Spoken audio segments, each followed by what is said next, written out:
ہم نے تو کتابوں میں یہ بات پڑھی ہے، وائسرائے ہند نے جس وقت ارادہ کیا کہ اپنی بیوی کو لے کر چلو میں تمہیں ایک مسجد، دہلی کی جامع مسجد بنی ہے اور بڑی عالی شان ہے، میں تمہیں وہ دکھاتا ہوں، دہلی کی مسجد دکھانے کے لیے اپنی بیوی کو لے کے آیا، سیڑھیوں پہ ایک وہ بیٹھا ہوا بکاری ہے، اس نے پیسہ مانگا، اس وائسرائے نے بٹوا نکالا، پیسے نکال کر اس بھیکاری کے جھولی میں ڈالے اور بٹوا جیب میں ڈالا، یہاں ڈالنا تھا پتہ نہیں چلا، یہاں سے نیچے گر گیا، یہ آگے چلا گیا، اب اس بھیکاری نے یہ بٹوا اٹھایا اپنے پاس رکھ دیا، کھول کے دیکھا اندر پیسے بھی ہیں، وائسرائے کے کاغذات بھی ہیں، بڑی دولت بھی ہے، وائسرائے اس رستے سے آیا، اس رستے سے نکل کے چلا گیا، اگلے دن پھر وہ وائسرائے کو آنا ہوا اسی مسجد میں کسی کام کے لیے، یہ بیکاری اٹھا، اس نے اٹھ کر اس کو پیش کر دیا، یہ لیجیے یہ آپ کا بٹوا ہے۔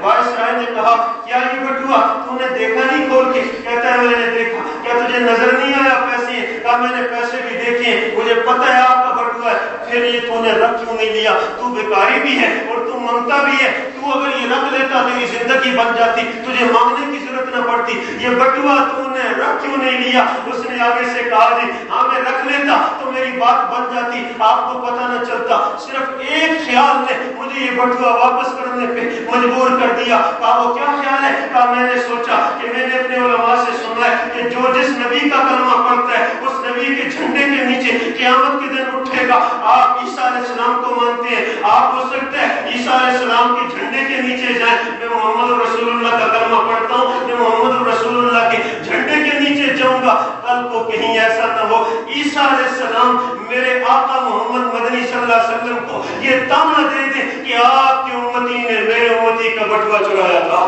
آپ کی امتی نے میرے امتی کا بٹوا چرایا تھا، اس شرم کی وجہ سے کہ میرے آقا بڑے معاشر کے میدان میں میرے آقا عیسیٰ علیہ السلام کے اس کام پر، عیسیٰ علیہ السلام کے اس اعتراض پہ اور اس الزام پہ میری وجہ سے حضور کو تکلیف ہوگی اور میری وجہ سے حضور کو یہ تانا سننا پڑے گا۔ میں نے سوچا ساری زندگی بھیک مانگ کے گزارا کروں گا لیکن کسی عیسائی کا بٹوا نہیں رکھوں گا، کسی عیسائی کا بٹوا نہیں رکھوں گا۔ عثمان غنی